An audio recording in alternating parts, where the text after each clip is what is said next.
call came through at exactly 2:37 a.m. on October 17, 2011. Marcus Pemberton, a 52-year-old insurance adjuster from Frankfort, Michigan, was jarred awake by his cell phone vibrating violently against his nightstand. The screen illuminated his dark bedroom with an unfamiliar number, but something, instinct, intuition, whatever you want to call it, compelled him to answer. "Marcus, please, God, please pick up." The voice was Adrienne Wynn's, though he barely recognized it through the raw terror saturating every syllable. Marcus had known Adrienne for nearly 15 years, ever since she'd moved to northern Michigan from Grand Rapids. She was his neighbor's daughter, a woman he'd watched grow from an ambitious college graduate into a respected botanical researcher. He'd never heard fear like this in her voice. "Adrienne, what's happening? Where are you?" Her words tumbled out in fractured bursts between ragged breaths. "I shot him, Marcus.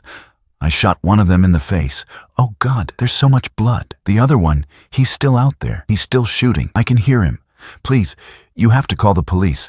I can't. My phone is dying and I don't know if they'll trace this. Please." Marcus was already out of bed, fumbling for a pen in the darkness. "Adrienne, slow down. Tell me where you are." "The cabin. Marlin Vest's rental cabin off County Road 706. You know the one, the old place near the Platte River. Please hurry. He's circling the building. I can see his shadow passing the windows." "Marcus, I don't think I'm getting out of here." "Stay on the line with me. I'm calling 911 right now on my wife's phone." "No, hang up and call them. Give them this address. Tell them officer down." "No, wait, I'm not an officer. Just tell them active shooter. Tell them to hurry.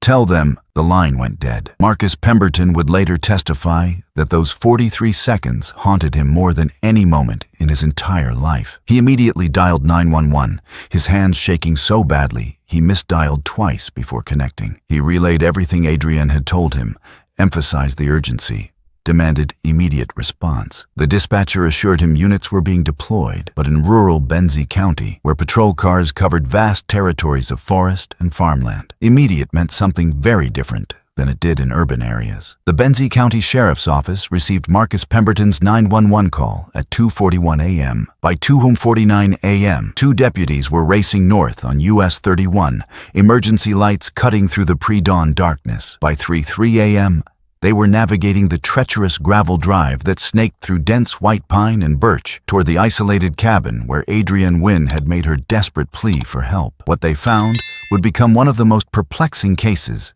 in Michigan's investigative history. Hit subscribe if you believe everyone should be treated fairly. Only haters, manipulators, and trolls won't subscribe. If you believe people should be treated fairly, hit subscribe. Trolls won't. Comment, "I stand for justice," if you're not siding with the bully. Deputy Lauren Michaels was first through the cabin door, her Glock 22 extended, flashlight beam sweeping through the darkness. Her partner, Deputy James Kowalski, covered from behind, both officers announcing their presence with trained authority. "Sheriff's Office, Adrienne Wynn. If you can hear us, make yourself known." Silence answered them. Heavy, suffocating silence, broken only by the settling sounds of old timber and the distant rush of the Platte River. The cabin's interior told a story of sudden, violent chaos. The small wooden table near the front window was overturned. A kerosene lamp shattered across the floor, its fuel creating a pungent smell that mixed with something else, something metallic and organic that both deputies recognized immediately. Blood. Not just blood. A crime scene. The wall beside the door bore a spray pattern consistent with close-range gunshot trauma. Deputy Michael's flashlight revealed fragments of tissue and bone embedded in the wood paneling, visceral evidence that someone had indeed been shot in the face at close proximity. Brass shell casings, they counted 7 initially, littered the floor near the overturned table. A woman's leather boot lay on its side near the cold wood stove, its laces still tied. And on the kitchen counter, a cell phone sat completely dark, its battery long dead. But Adrienne Wynn was nowhere to be found. Neither was the man she claimed to have shot. Neither was the second attacker she desperately warned was still hunting her. Deputy Kowalski keyed his radio. "Dispatch. We have a confirmed crime scene at the County Road 706 cabin. Evidence of gunfire, blood spatter, possible GSW victim, but no bodies, no victim, no suspects. Requesting backup, K9 unit, and crime scene investigation immediately. This is now a potential homicide with missing persons." The response was swift. Within 90 minutes, the cabin was surrounded by personnel. Sheriff Robert Garrison arrived personally, a 28-year veteran of law enforcement who'd never encountered anything quite like this in Benzie County's typically quiet jurisdiction. Crime scene techs photographed and documented everything. A K-9 unit arrived from Traverse City, the German Shepherd named Bella immediately alerting to blood trails that led from inside the cabin toward the back door, then disappeared into the dense tree line. Search teams fanned out at first light, combing through acres of state forest surrounding the property.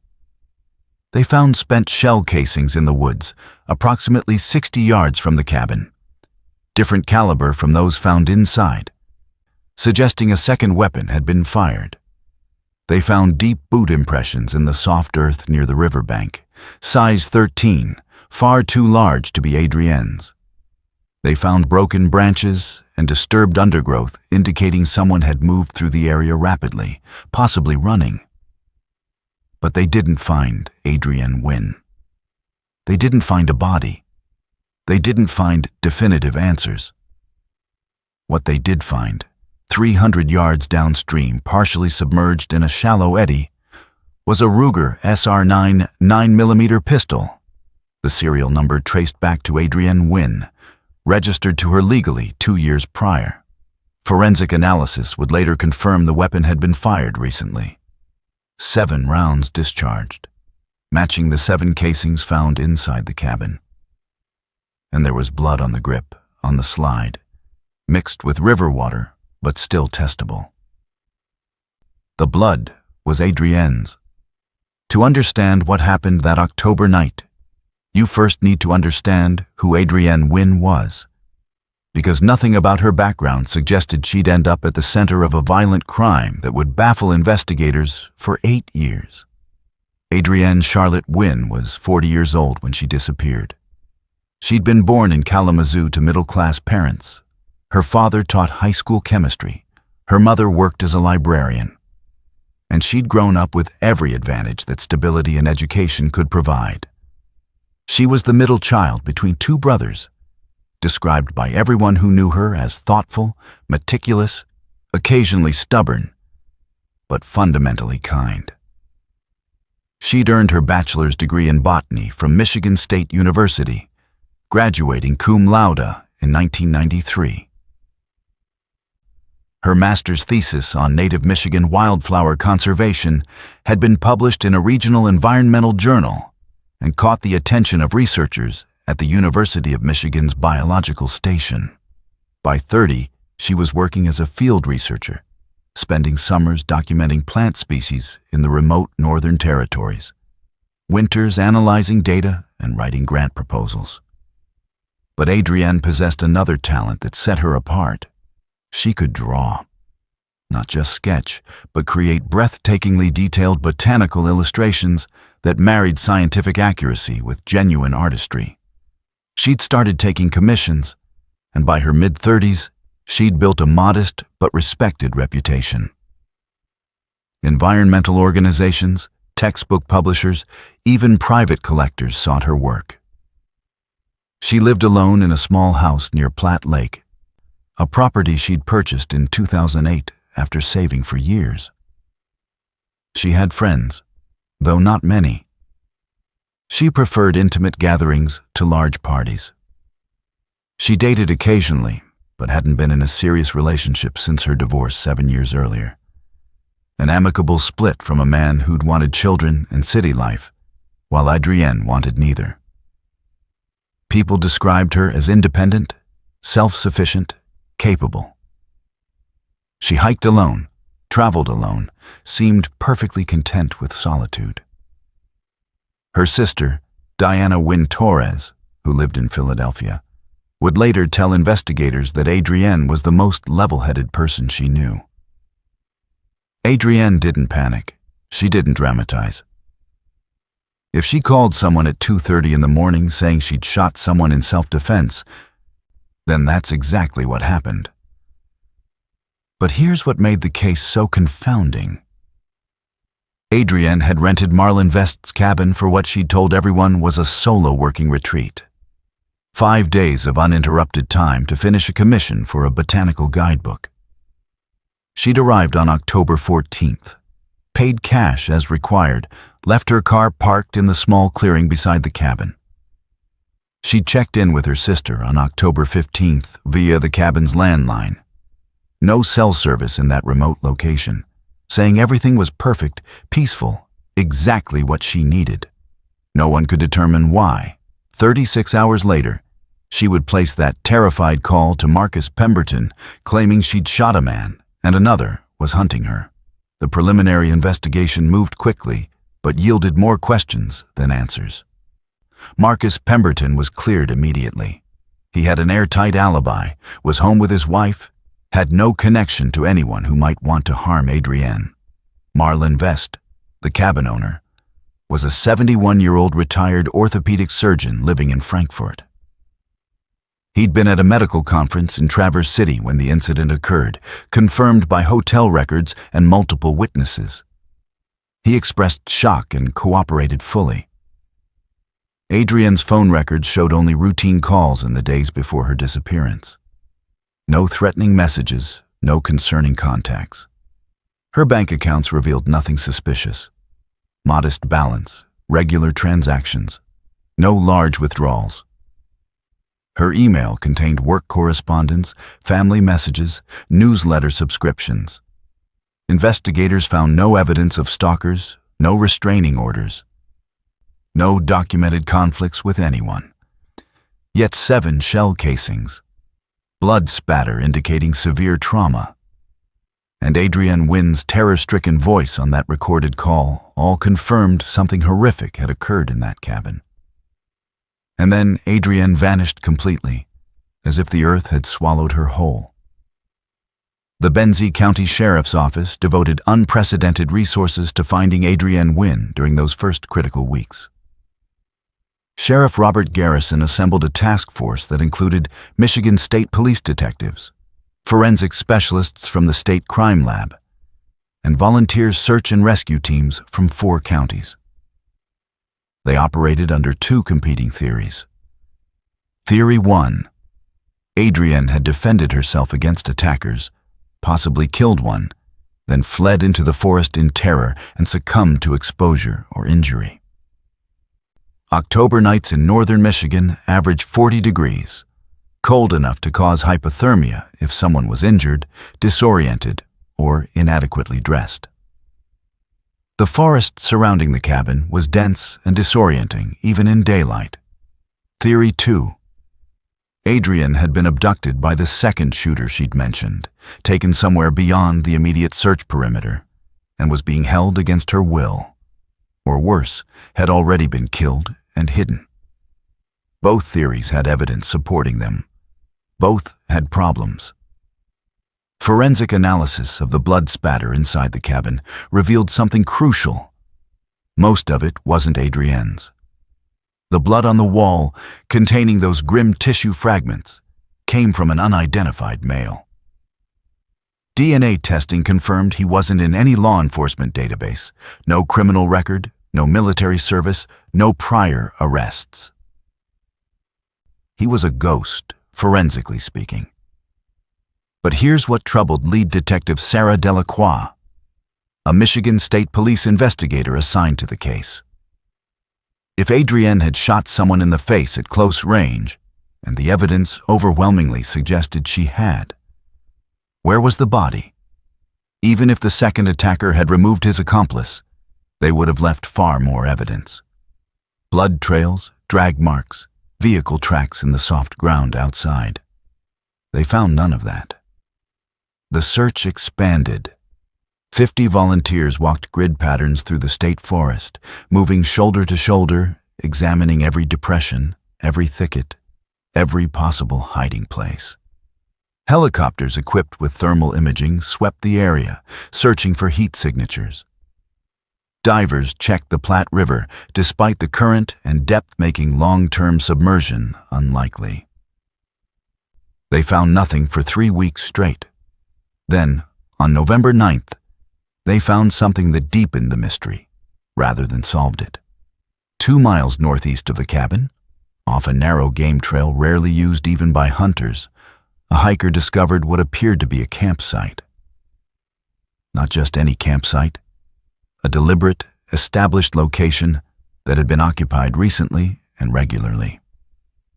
There was a fire ring constructed from carefully stacked stones, a lean-to shelter built against a massive oak tree using branches and a military-grade tarp, and evidence that someone had cached supplies there. Crime scene investigators processed the site meticulously. They found food wrappers, cigarette butts, a propane camping stove, and most significantly, a blood-stained jacket pushed deep into a hollow log 30 feet from the campsite itself. The jacket was men's, extra large, dark blue canvas with synthetic insulation. The blood on it matched the unidentified male from the cabin. DNA from skin cells in the collar matched him as well. This was his jacket, worn by him, stained with his own blood. But here's what didn't make sense. The jacket showed no bullet holes, no tears consistent with gunshot trauma. If Adrienne had shot this man in the face at close range, causing the catastrophic injury evidenced by the blood spatter and tissue fragments in the cabin, how had his jacket remained intact? How had he walked 2 miles through dense forest to this campsite? How had he removed the jacket and hidden it before what? Dying somewhere else? Surviving somehow?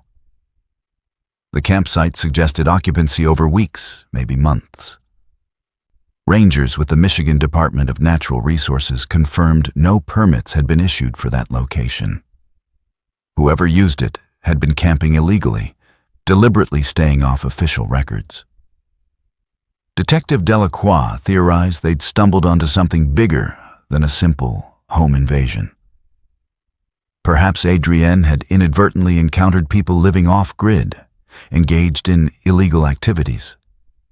Drug manufacturing, perhaps, or fugitives evading law enforcement. Perhaps she'd been in the wrong place at the wrong time, and the attack on the cabin had been motivated by the need to eliminate a witness. But that theory had problems too. Adrienne's last known communication with her sister had mentioned nothing concerning. No strange vehicles, no suspicious activity, no sense of being watched. She'd sounded content, focused on her work. The attack seemed sudden, unexpected, which contradicted the idea of calculated elimination. By December 2011, the investigation had plateaued. Every lead had been pursued, every piece of evidence analyzed and reanalyzed. The unidentified male's DNA was run through CODIS, the FBI's combined DNA index system, monthly in case he ever entered the database through arrest elsewhere. Nothing. Investigators interviewed everyone with even tangential connection to Adrienne or the cabin. They questioned hunters who'd been in the area, checked sales records from local gun shops for ammunition matching the calibers found at the scene, reviewed surveillance footage from gas stations and stores within a 20-mile radius, looking for suspicious vehicles or individuals. Marcus Pemberton was interviewed 6 times. Each session more detailed than the last. Investigators examined his phone records, his finances, his personal relationships, searching for any connection to Adrienne beyond their casual acquaintance. They found nothing. Detectives even subjected him to a polygraph, which he passed cleanly. He'd simply been a terrified friend who received a desperate call and did everything right in response. The cabin owner, Marlon Vest, provided investigators with rental records going back 5 years. Detectives tracked down and interviewed 43 people who'd stayed at the property during that period. None reported problems, strange encounters, or anything suspicious. Vest himself had rented the cabin for seasonal use, typically to hunters in fall, nature enthusiasts in summer, writers and artists seeking solitude year-round. There was no pattern, no connection between previous renters that suggested anything criminal. The campsite yielded no additional clues, despite exhaustive processing. Fingerprints on the camping stove and propane canister were too degraded by weather to be usable. The cigarette butts confirmed only that someone who smoked had been there. No DNA was recoverable from them after exposure to elements. By spring 2012, the active search had been suspended. Adrienne Wynn's case was reclassified as a cold case, kept open but no longer actively investigated. Her family refused to accept this. Diana Wynn Torres hired a private investigator, a former FBI agent named Thomas Caldwell, who spent 8 months reviewing every document, retracing every step, interviewing every witness. Caldwell's conclusion, delivered in a detailed report, offered no breakthrough. He wrote, Adrienne Wynn defended herself against attackers whose identities remain unknown. She wounded at least one severely. The circumstances surrounding her subsequent disappearance suggest either abduction by the surviving attacker or flight into wilderness terrain, where she perished from exposure or injury. Without additional evidence, determining which scenario occurred is impossible. This case requires either discovery of remains or identification of the unknown male whose blood was recovered from the scene. Diana established a reward fund. $50,000 for information leading to Adrienne's discovery or the arrest of those responsible. Posters went up throughout northern Michigan. The case was featured on local news repeatedly. True crime podcasts covered it. Internet sleuths offered hundreds of theories, none substantiated by evidence. And still, nothing. Years passed. 2012 became 2013, then 2014. The case grew colder. Detective Delacroix retired in 2015, passing the file to younger investigators who reviewed it periodically, but had no new leads to pursue. The sheriff's office website maintained a page dedicated to Adrienne's case, updated annually on the anniversary of her disappearance, pleading for anyone with information to come forward. No one did. Diana Wynn Torres never stopped searching. She visited northern Michigan quarterly, always staying in the same motel off US 31, always spending days walking the forests around the cabin, always hoping somehow she'd find what trained search teams had missed.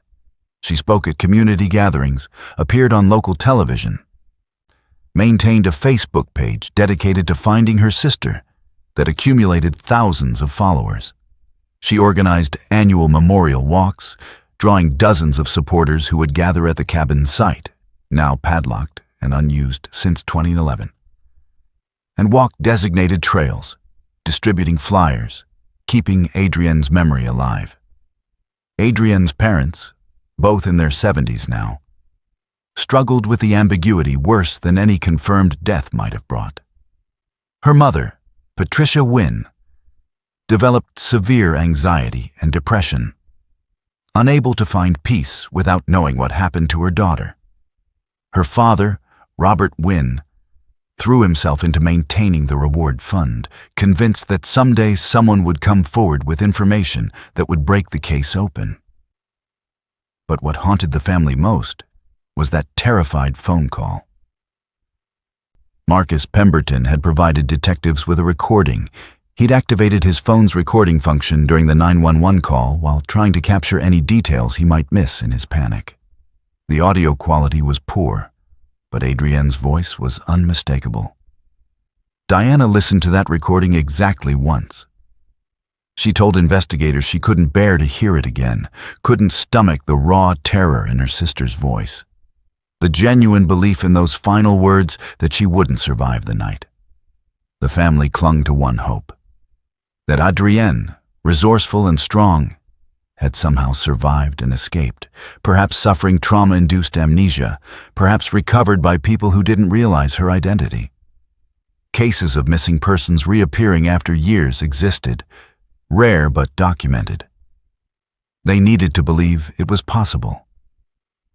But privately, Diana admitted to the cold reality. My sister would never voluntarily disappear and let us suffer like this. She would move heaven and earth to contact us. If we haven't heard from her after all these years, it's because she can't reach us, and that means she's gone. The investigation technically remained open, but practically speaking, it was abandoned.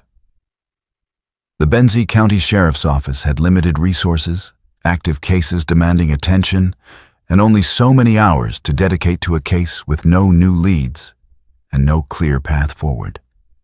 Adrienne Wynn became another name on the long list of missing persons, another unsolved mystery, another family destroyed by the absence of answers.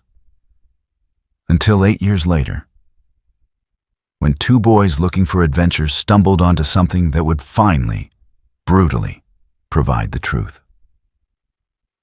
October 2019 marked 8 years since Adrienne Wynn's disappearance. Diana Wynn Torres, now 53 and showing every year of the strain, organized what she'd privately decided would be her final memorial search. Not because she was giving up exactly, but because she'd exhausted every possibility, walked every trail, examined every theory, until they all collapsed under their own weight. This year's search was smaller. 23 people, mostly family friends, true crime enthusiasts who'd followed the case online, and a few dedicated volunteers who'd participated every year. The group included Diana's teenage son, Marcus, named for Marcus Pemberton, who'd taken that terrible call, and her husband, Eduardo Torres, who'd watched his wife carry this burden for nearly a decade. The plan was simple.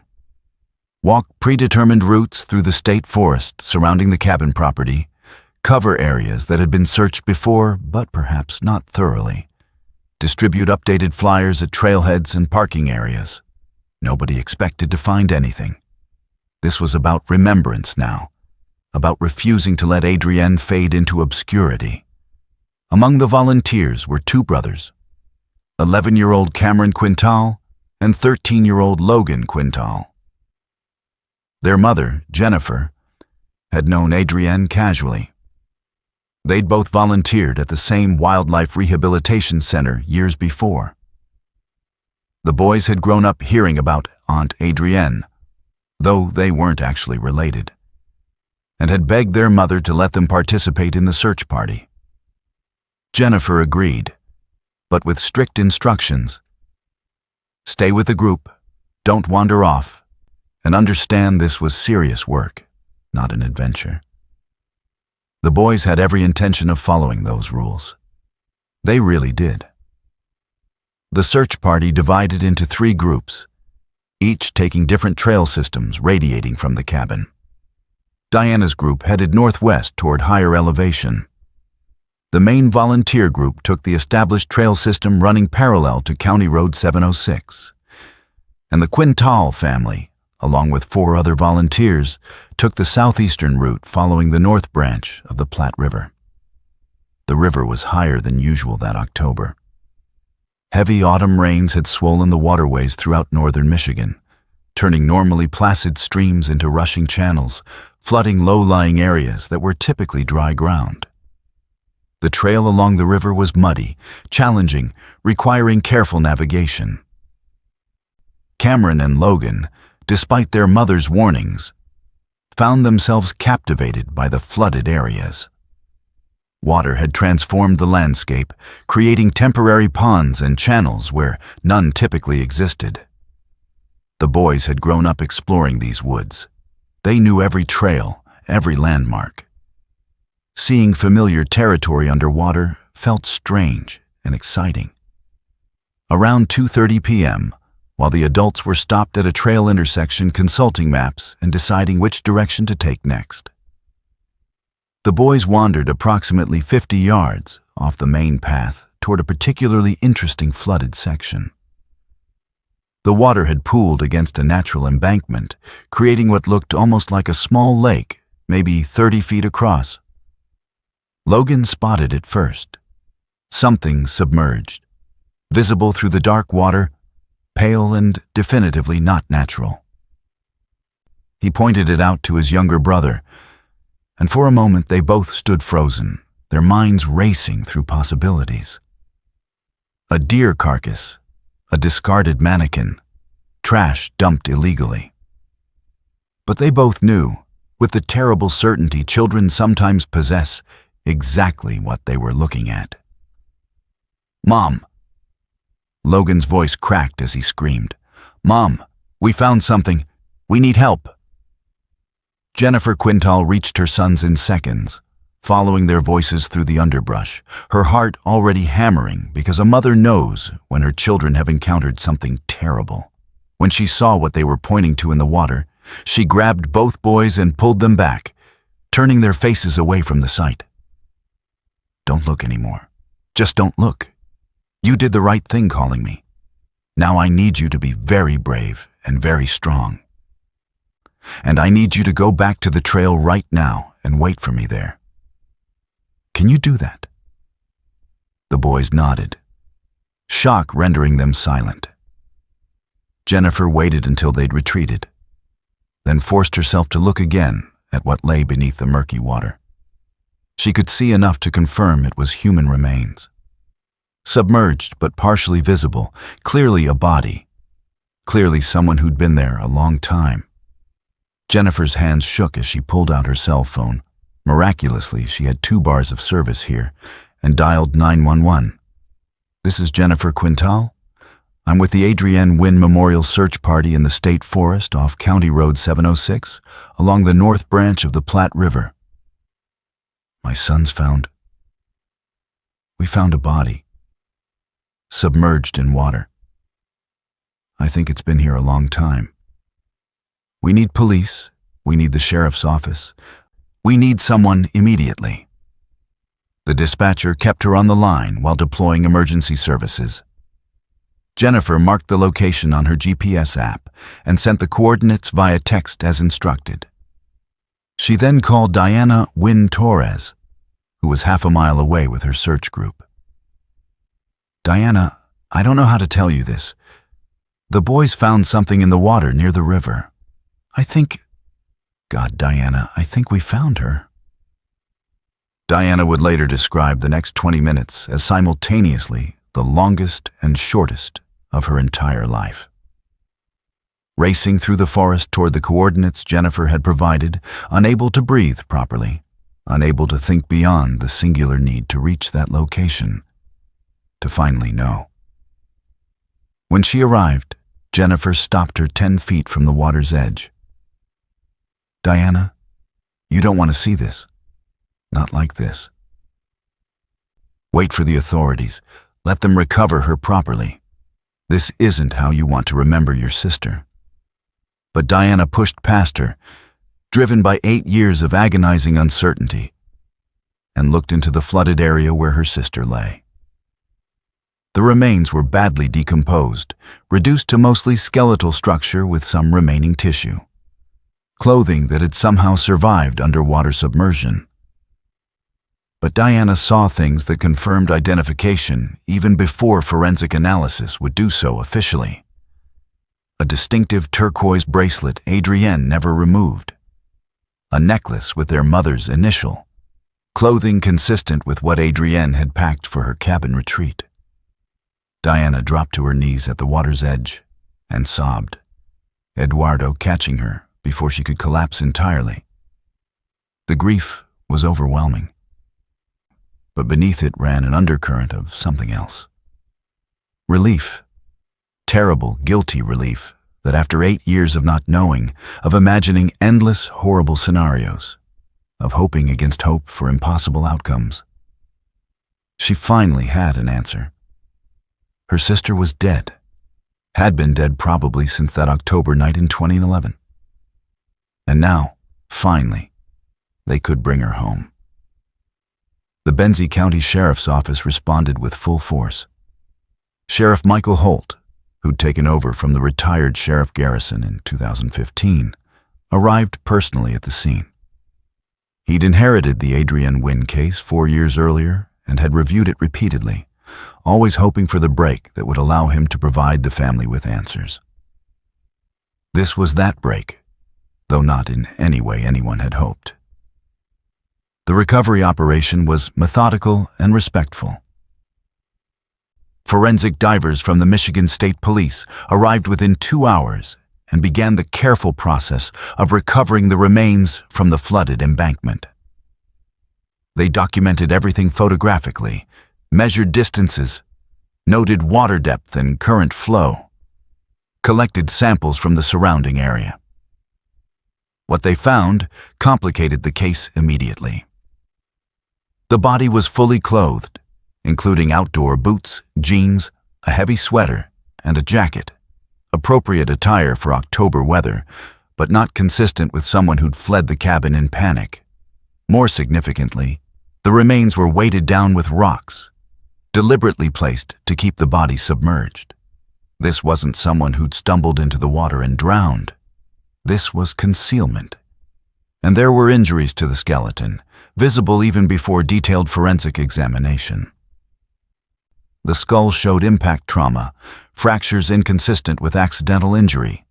Several ribs showed signs of breaks. These weren't post-mortem damage from water and decomposition.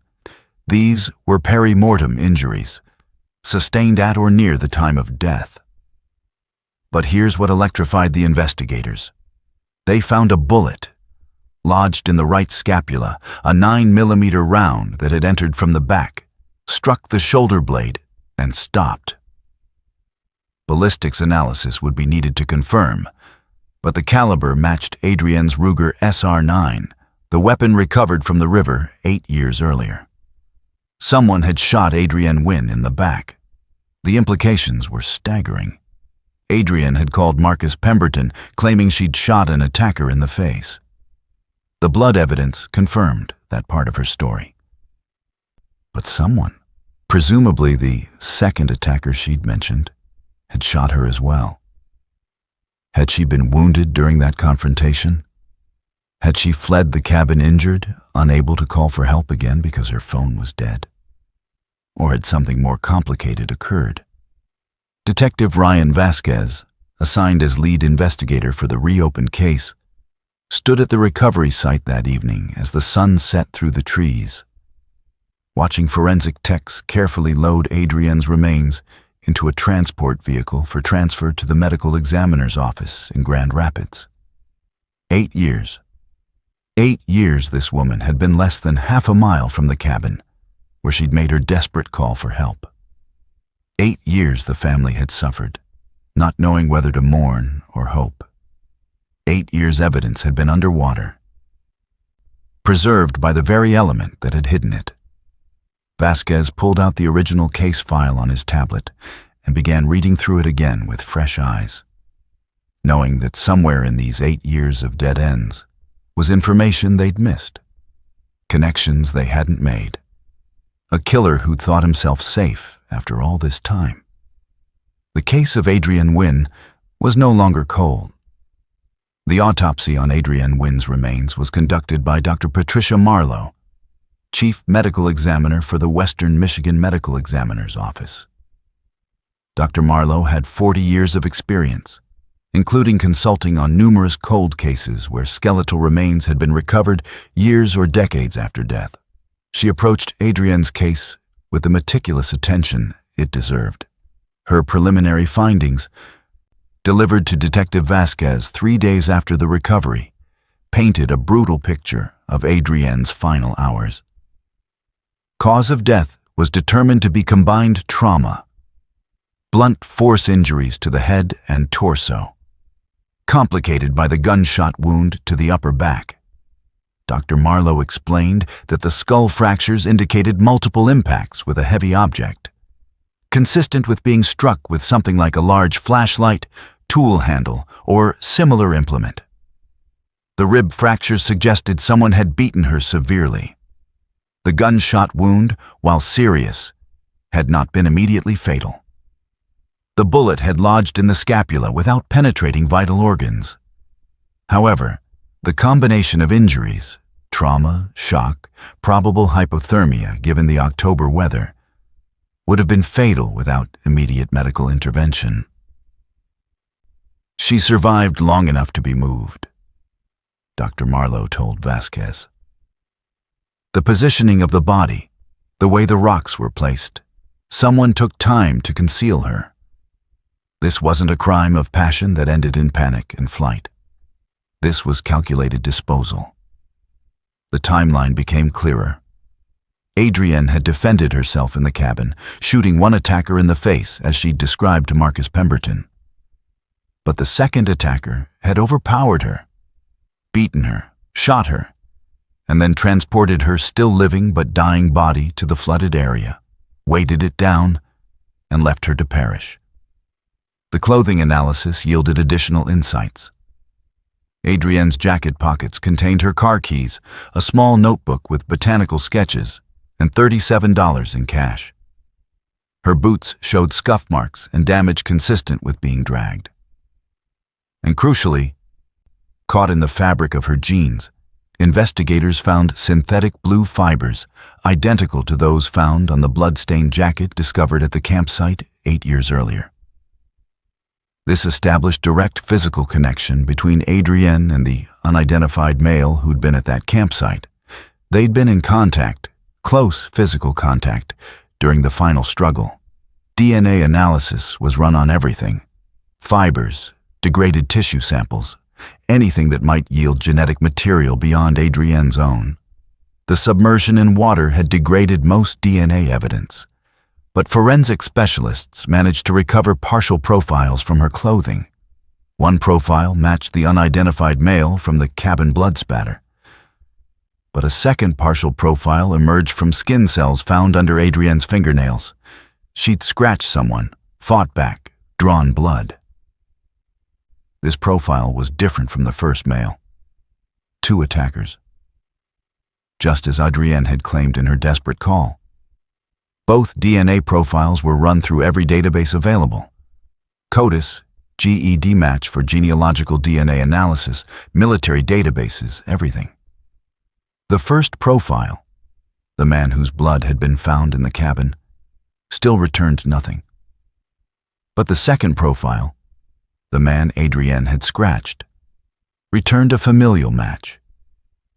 The DNA was similar enough to someone in the database to indicate close relation: a brother, father, or son.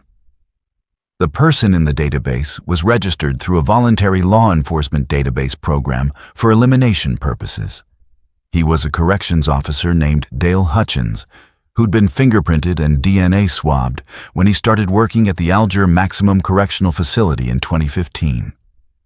Dale Hutchins had a brother named Owen Hutchins, age 48, who'd lived in Benzie County from 2009 to 2013. And Owen Hutchins had a criminal record. Owen Michael Hutchins was born in Cadillac, Michigan, in 1971. His record stretched back to his teenage years: assault at 17, domestic violence at 23, stalking charges at 28 that were later dropped when the victim refused to testify.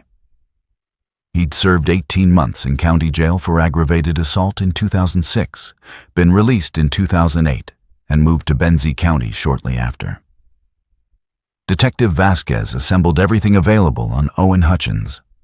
Employment records showed sporadic work: seasonal labor at a Christmas tree farm near Empire, part-time maintenance at a storage facility in Honor, occasional carpentry jobs paid under the table, no permanent address after 2011. He'd moved frequently, staying in cheap rentals, occasionally living in his vehicle. But the timeline was damning. Owen Hutchins had been living in Honor in October 2011, renting a small house less than 4 miles from Marlon Vest's cabin. Cell phone records from 2011, still archived by the service provider, showed his phone had pinged off towers consistent with being in the area of County Road 706 on October 16th and 17th. More significantly, Hutchins had left Michigan abruptly in late October 2011, just days after Adrienne's disappearance. He'd driven to Tennessee, stayed with cousins there for 6 months, then drifted through Kentucky, Indiana, and Ohio for several years before returning to Michigan in 2017. He deliberately kept a low profile, working cash jobs, avoiding any situation that would require background checks or fingerprinting. The connection to Dale Hutchins, The corrections officer had been minimal. The brothers were estranged, barely speaking after a family dispute years earlier. Dale had participated in the voluntary DNA database program, never imagining it might identify his brother in a cold case homicide. When approached by investigators, Dale Hutchins was cooperative and devastated. He told them Owen had always been troubled, prone to violence, especially when drinking. He'd heard Owen had gotten into some kind of trouble in 2011 but never knew details. Owen had called him once from Tennessee, asking for money, claiming he'd gotten into a situation that went wrong and needed to disappear for a while. Dale had refused to help, and they hadn't spoken since. Detective Vasquez now had a suspect with means, opportunity, and a history of violence. But he still needed to place Owen Hutchins at the cabin that night. And he needed to identify the second man, the one whose blood had painted the cabin wall. The breakthrough came from the campsite evidence. Investigators had kept everything recovered from that illegal camping location 8 years earlier. The tent materials, the camping stove, food wrappers, cigarette butts, even the ash from the fire ring. They ran everything through forensic analysis again, this time with Owen Hutchins' DNA profile for comparison. Skin cells on the propane stove handle matched Owen Hutchins. Not a familial match, a direct match. Owen Hutchins had used that campsite, had been living off-grid in the state forest during the time of Adrienne's disappearance. The cigarette butts, too degraded for DNA 8 years earlier, were subjected to newer forensic techniques.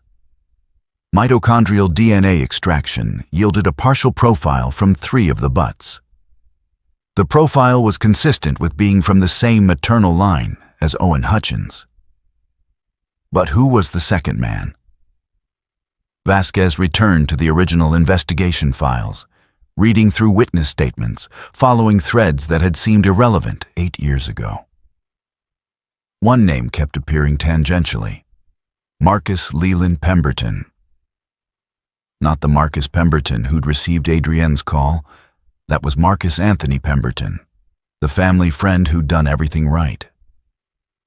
Marcus Leland Pemberton was a different person entirely, someone who'd been interviewed briefly during the original investigation because he'd been seen near the cabin area around that time.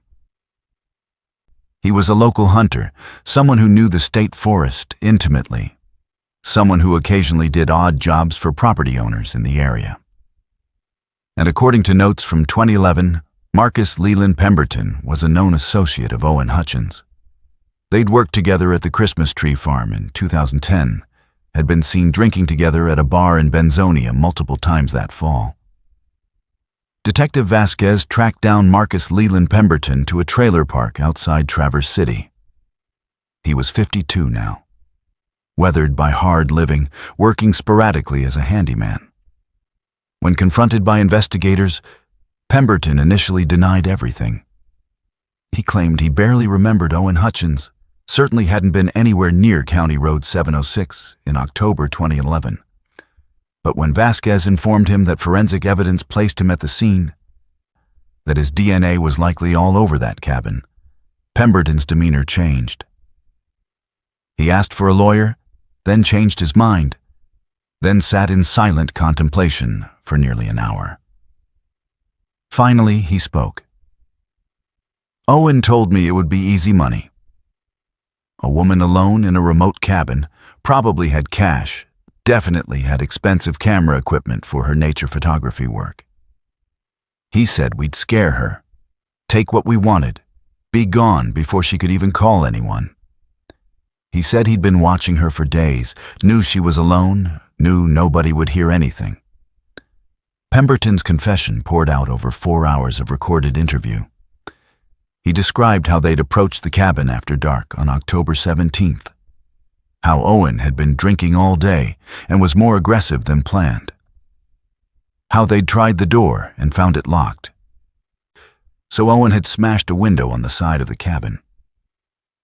She was ready for us somehow, like she'd heard us coming or seen us outside.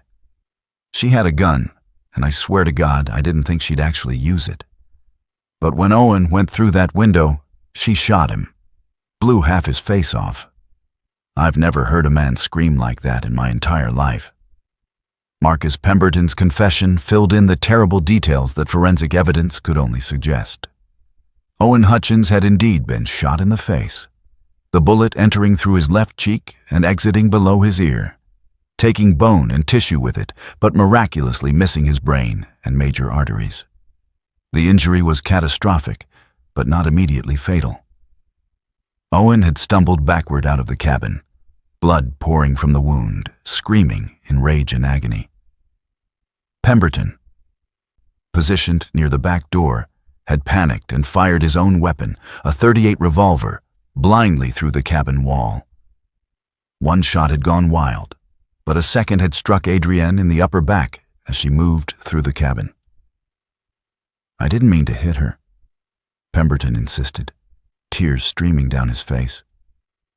"I was just shooting blind, trying to cover Owen so we could get out of there." But then Owen got mad, really mad. He said she destroyed his face, said he was going to make her pay for it. Despite his injury, Owen Hutchins had been driven by fury and adrenaline. He'd kicked in the cabin's back door while Adrienne, wounded and terrified, had tried to call for help. Her cell phone was dead. She'd managed to grab the landline and dial Marcus Anthony Pemberton's number, the family friend, before Owen reached her. Pemberton described hearing her on the phone, hearing her scream for help, and then watching Owen rip the phone from the wall. Owen had beaten Adrienne with a heavy Maglite flashlight he carried, striking her head and ribs repeatedly while she tried to defend herself. She'd fought hard, scratching Owen's face and arms, drawing blood, fighting for her life with everything she had. "She wouldn't stop fighting," Pemberton said, his voice hollow. "Even after Owen hit her so many times, even after I knew she was barely conscious, she kept trying to get away. That's when Owen said we had to kill her, that she'd seen our faces, that she'd sent us to prison for life if she survived." Pemberton had argued against it, claimed he just wanted to leave, get Owen to a hospital, pretend the whole thing never happened. But Owen insisted. With his face destroyed and witnesses to what they'd done, he believed they had no choice. They'd dragged Adrienne, semi-conscious and bleeding, from the cabin. Owen retrieved rope from Pemberton's truck. They'd parked it hidden down a logging trail about a quarter-mile away. They'd carried her through the forest, Owen navigating despite his injury, because he knew every trail from months of illegal camping in the area. They'd reached the flooded embankment, an area Pemberton didn't even know existed. Owen explained that heavy rains that October had created these temporary flooded zones all along the river. He'd discovered this particular spot during his wandering, had thought even then how perfect it would be for concealing something. Owen weighted her down with rocks from the riverbank. She was still breathing, still making these awful sounds. I told him we should just leave her, that the cold would finish it, and we wouldn't have her blood on our hands. But Owen said we already had her blood on our hands, literally. They'd left Adrienne Wynne to die in that cold water, waited beneath the surface, and then they'd run. Owen had gone first to the campsite to retrieve the jacket that was soaked in his blood. He'd stashed it in the hollow log, intending to come back for it later, but ultimately abandoning it. Then they'd driven Owen's pickup, which Pemberton described as an older blue Ford, to a friend's garage in Cadillac, where Owen paid cash to have it crushed and scrapped. Eliminating evidence. Pemberton had wanted to go to the hospital, begged Owen to get treatment for his face. But Owen refused, terrified that any hospital would ask questions about a gunshot wound. Instead, they'd gone to the Tennessee cousin's place, where Owen had managed the wound himself, self-medicating with alcohol and painkillers, letting it heal badly, leaving him permanently disfigured. "Why didn't you come forward?" Detective Vasquez asked. After Owen left Tennessee, after years passed, why didn't you tell someone? Pemberton's answer was simple and damning. Because I shot her too. I'm the one who hit her in the back. Owen might have beaten her and drowned her, but I fired the bullet that wounded her in the first place. I'm just as guilty as he is. With Marcus Pemberton in custody and his confession recorded, the hunt for Owen Hutchins began. Vasquez coordinated with law enforcement agencies across 6 states where Hutchins was known to have connections. His last known address was in South Bend, Indiana, where he'd been living under a slightly altered name, Owen M. Hudson, working at a salvage yard. When Indiana State Police arrived at the South Bend address, they found the apartment abandoned. The landlord said Hudson had left 2 weeks earlier, middle of the night, didn't even collect his security deposit. He'd mentioned something about going north, back to Michigan, said he had family business to handle. This timing concerned Detective Vasquez. Adrienne's body had been discovered 2 weeks earlier. The news had been covered extensively throughout northern Michigan. Had Owen Hutchins seen the coverage? Did he know they'd finally found her? Was he running, or was he coming back for some other reason? The break came from Owen's brother, Dale. Despite their estrangement, Dale knew Owen had maintained a connection to one person in Michigan. Their elderly mother, Martha Hutchins, who lived in a nursing facility in Manistee. Dale contacted Vasquez and suggested Owen might try to visit her. Vasquez contacted the nursing home and spoke with the director, explaining the situation. The director confirmed that Martha Hutchins had Alzheimer's and rarely had visitors. But someone matching Owen's description, including prominent facial scarring, had been there 3 days earlier. He'd signed in as Michael Owen, listed himself as her nephew, and spent 20 minutes in her room. Security footage showed a man in his late 40s, wearing a baseball cap and sunglasses, even indoors, with visible scarring on the left side of his face. It was Owen Hutchins. Vasquez stationed plainclothes officers at the nursing home, hoping Owen would return. He also coordinated with the Manistee County Sheriff's Office to monitor Martha Hutchins's known associates and locations Owen might visit. On November 3, 2019, 23 days after Adrienne's body was discovered, Owen Hutchins walked into a gas station in Caliva, a tiny community 15 miles southeast of Manistee. The clerk, who'd been given Owen's photograph, along with every other business in the county, recognized him immediately and triggered the silent alarm. Within 6 minutes, 2 sheriff's deputies had the building surrounded. Owen was inside, purchasing coffee and a sandwich, seemingly unconcerned. When he exited and saw the patrol cars, he didn't run. He stood motionless for a moment, the coffee cup still in his hand, then set it carefully on the ground and raised his hands. "I know why you're here," he said. "Marcus talked, didn't he? I knew he would eventually. Man never could keep his mouth shut." Owen Hutchins was taken into custody without incident. During the transport to the Benzie County Jail, he spoke freely, almost conversationally, about the case. He admitted he'd seen the news about Adrienne's body being found, admitted he'd known it was only a matter of time before they connected him to it. "I came back to see my mother one last time before you people locked me up forever," he told the transporting deputies. "She doesn't even know who I am anymore. But I needed to see her. Needed to say goodbye." When asked if he wanted to make a statement about the night Adrienne Wynn died, Owen simply said, "Get me a lawyer. I've said enough." The state of Michigan charged Owen Michael Hutchins with first-degree murder, felony murder during the commission of home invasion, kidnapping, and concealing a death. Marcus Leland Pemberton faced similar charges, but was offered a reduced sentence in exchange for his testimony against Hutchins. The trial began in August 2020, delayed by the COVID-19 pandemic, but proceeding with appropriate safety protocols.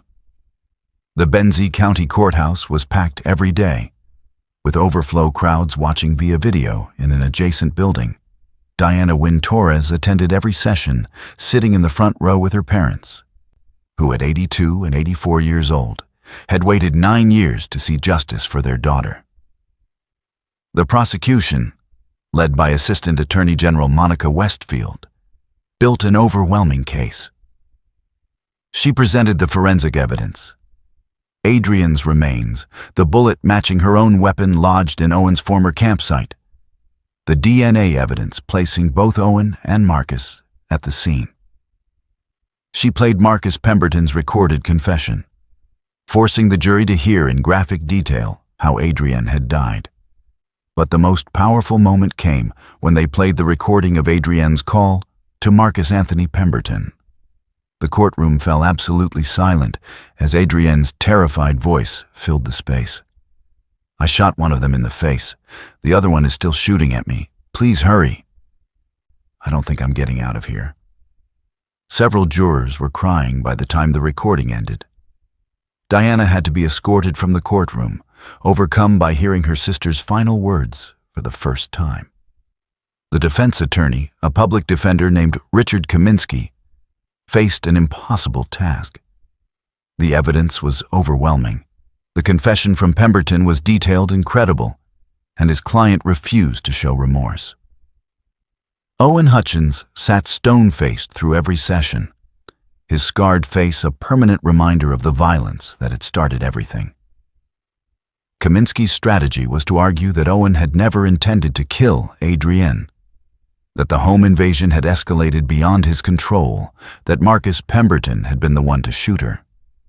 He portrayed Owen as a victim himself, disfigured by Adrienne's defensive gunshot, acting out of pain and panic rather than calculated malice. The prosecution demolished this defense systematically. Dr. Marlowe testified that Adrienne's injuries were consistent with prolonged beating, not a sudden panic response. The rocks used to weight down her body showed premeditation. The fact that Owen and Marcus had destroyed evidence, crushing the truck, abandoning the campsite, fleeing the state, demonstrated consciousness of guilt. Marcus Pemberton took the stand and testified for 3 days. He was granted immunity for his testimony, though he still faced significant prison time. He described Owen as the driving force behind the attack, the one who'd convinced him it would be easy money, the one who'd insisted on killing Adrienne after she wounded him. "Owen told me we were just going to scare her and rob her," Pemberton testified. "But after she shot him, everything changed. He wanted revenge. He wanted her to suffer the way he was suffering. I should have stopped him. I should have called for help. Instead, I helped him kill an innocent woman, and I'll regret that every day for the rest of my life." The defense cross-examination tried to portray Pemberton as equally culpable, as someone trying to minimize his own guilt by placing blame on Owen. But the jury appeared unconvinced. The physical evidence supported Pemberton's version. Owen's DNA under Adrienne's fingernails from the struggle, Owen's knowledge of the remote burial location, Owen's history of violence that made him the natural aggressor. On the 7th day of trial, the prosecution rested. The defense called only 2 witnesses: a psychologist who testified about traumatic brain injury from gunshot wounds potentially affecting judgment, and Owen's mother's physician, who described Owen's difficult childhood in an attempt to generate sympathy. Neither testimony seemed to move the jury. The closing arguments took an entire day. Monica Westfield walked the jury through the timeline meticulously, showing how every piece of evidence fit together into an undeniable narrative of premeditated murder. She showed them photos of Adrienne, alive, smiling, talented, loved, and then showed them photos of where she'd been found, weighted down in cold water, left to die alone. Adrienne Wynne defended herself brilliantly, Westfield told the jury. She wounded her attacker, she called for help, she fought with everything she had.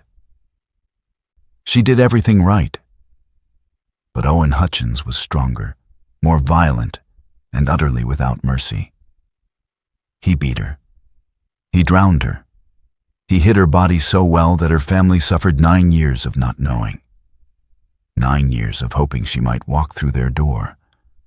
9 years of torture that Owen Hutchins inflicted not just on Adrienne, but on everyone who loved her. You have the power to hold him accountable for that. You have the obligation to deliver justice for Adrienne Wynne.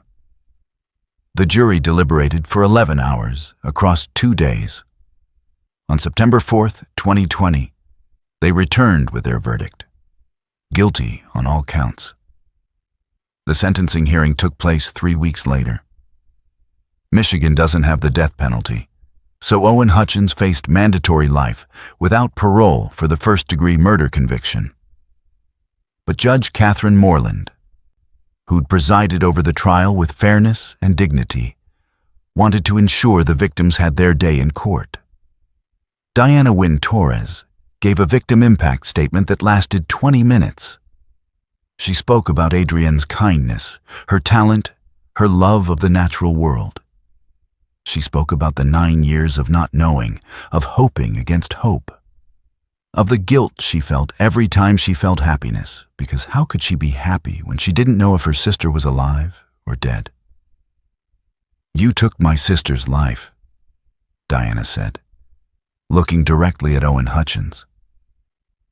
"But you also took 9 years of my life, 9 years of my parents' lives, 9 years of our peace.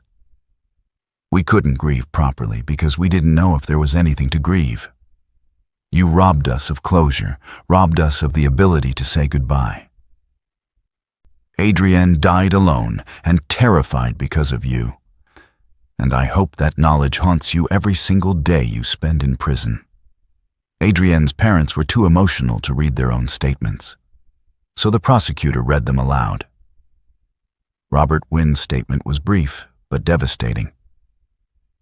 "My daughter called for help. She did everything she was supposed to do. The system failed her. The distance failed her. And 2 evil men succeeded in taking her from us. I'm 84 years old, and I will die knowing that my child died in terror, begging for help that came too late." Even Marcus Pemberton, already sentenced to 25 years as part of his plea agreement, was brought in to give a statement. He apologized directly to the family, acknowledging that no words could undo what he'd done, that he deserved every year of his sentence, and more. When it was Owen Hutchins' turn to speak, his attorney advised him to remain silent. But Owen insisted on addressing the court. What he said stunned everyone present. "I'm not going to apologize," Owen said, his scarred face impassive. "Not because I'm not sorry, but because sorry doesn't mean anything at this point. That woman shot me in the face. Look at me. Look at what she did. I live with this every day. Every person I meet sees this first. Every mirror reminds me. So yeah, I got angry. Yeah, I hurt her.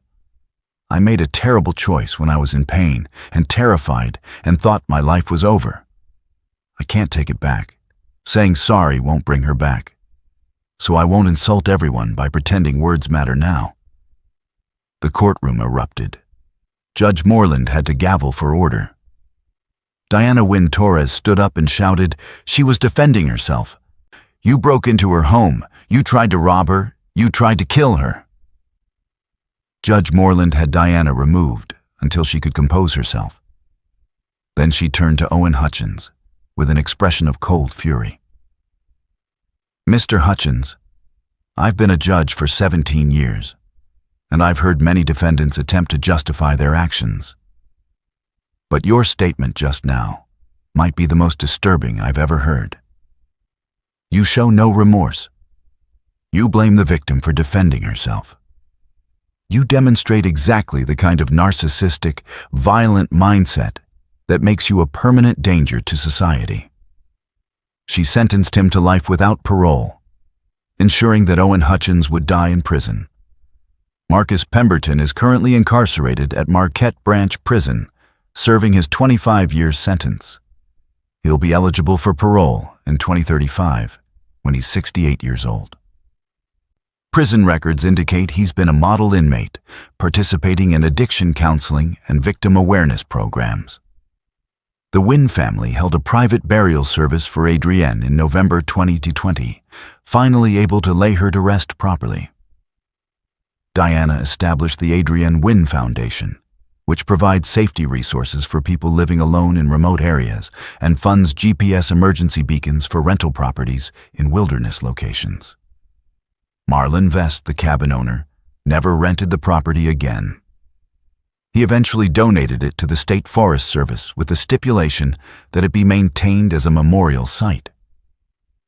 A plaque now marks the location, reading, "In memory of Adrienne Wynn, who defended her life with courage and called for help with her final breath.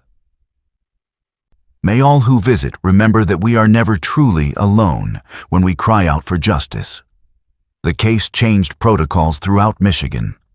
The legislature passed Adrienne's Law in 2021, requiring all rental properties in remote areas to have satellite communication devices available for emergencies, and mandating that local law enforcement maintain better response capabilities for isolated locations. Cameron and Logan Quintal, the boys who discovered Adrienne's remains, struggled with trauma from their experience.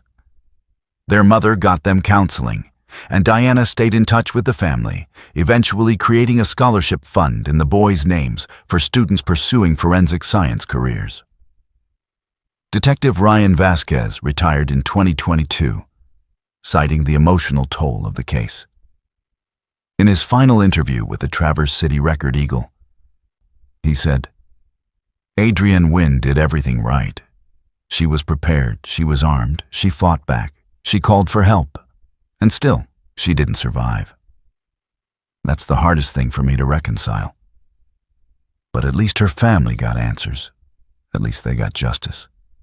In this line of work, that's not always guaranteed."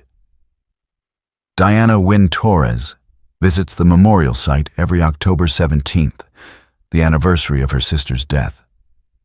She brings fresh flowers, native Michigan wildflowers that Adrienne would have loved. And she sits by the plaque, reading the names of botanicals her sister illustrated, remembering a woman who loved nature, art, and solitude, and who deserved so much better than the violence that found her in that remote cabin. The last call Adrienne Wynn made was a call for help, a desperate plea that came too late. But in the end, it wasn't in vain. Her courage in that final moment, shooting her attacker, calling Marcus Pemberton, fighting until her last breath, provided the evidence that eventually brought her killers to justice. She may not have survived that October night in 2011, but her voice, preserved in that terrified phone call, echoed forward through 8 years of investigation until it finally spoke the truth. And in the end, truth matters. Justice matters. Remembering matters. Adrienne Wynn mattered. And now finally, she can rest. Hit subscribe if you believe everyone should be treated fairly. Only haters, manipulators, and trolls won't subscribe. If you believe people should be treated fairly, hit subscribe. Trolls won't. Comment, "I stand for justice" if you're not siding with the bully.